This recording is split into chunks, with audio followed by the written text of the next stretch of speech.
Welcome. It's nice to be here. Welcome.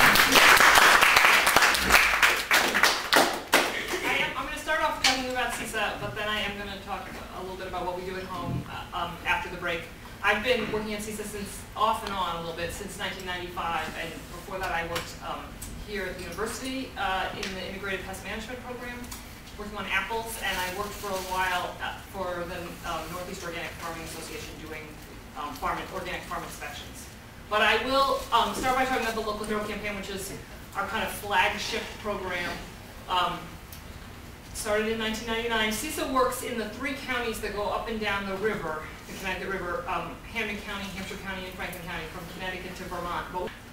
And then just a bunch of pictures of farmers, people who grow blueberries and buy apples and produce wine. Raider, she farms in Northampton. And Faye Omasta, who also farms, and her husband John, they also farm in Northampton. This is Scott Reed in Sunderland. This is Coles Lumber, just in North Amherst. And the Pioneer Valley Growers Association, they buy and distribute produce from a lot of Pioneer Valley growers. Milk, flavors, go get ice cream, it's really good. And maple syrup, very seasonal, and lavender. So it's just, we work with a whole range of people. Restaurants, this is Casey Douglas from the Apollo Grill in East Hampton, and Holy Smokes in Hatfield, in an old church.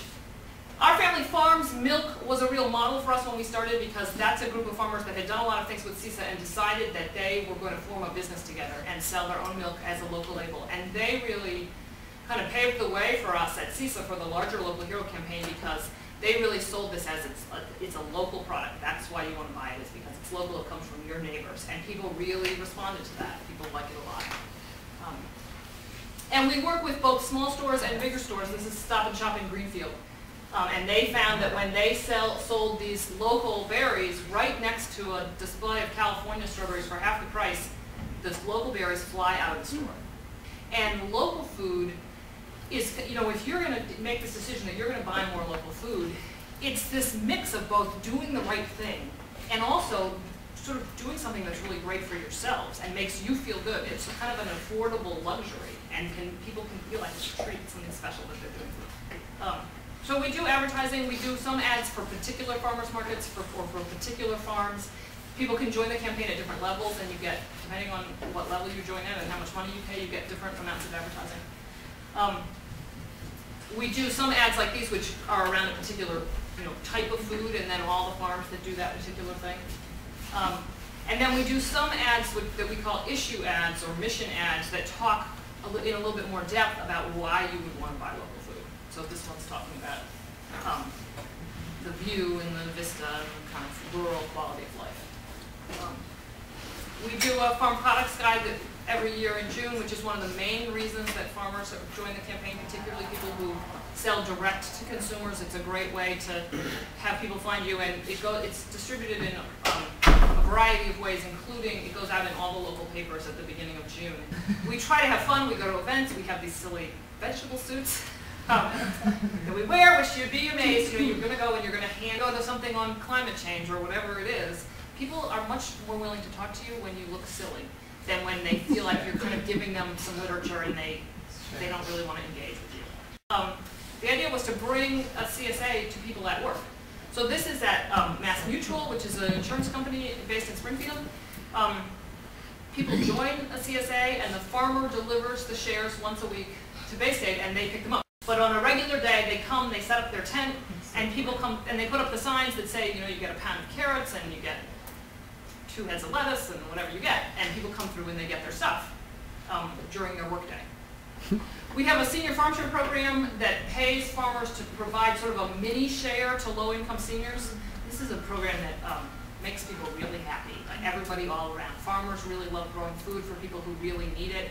The seniors, a lot of them have connections to agriculture, connections to farming and growing food themselves earlier in their lives, and it's something they can't do anymore, and they love getting fresh produce.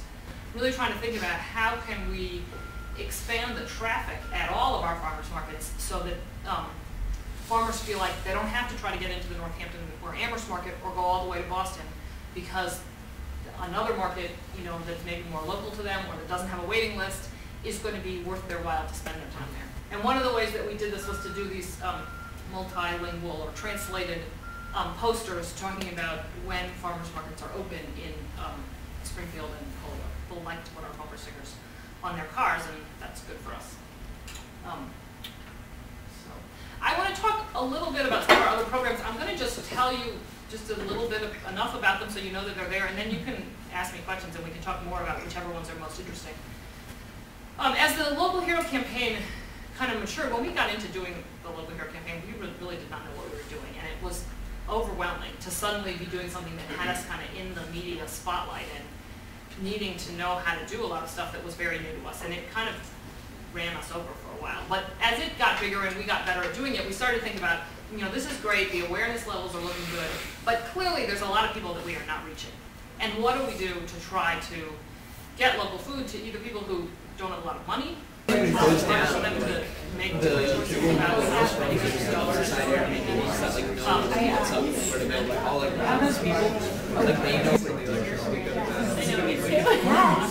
I would definitely try and gather people to see what sort of knowledge and sort of skills there were, and see where we could build upon from there, and what other resources we might need to get from other people or other networks.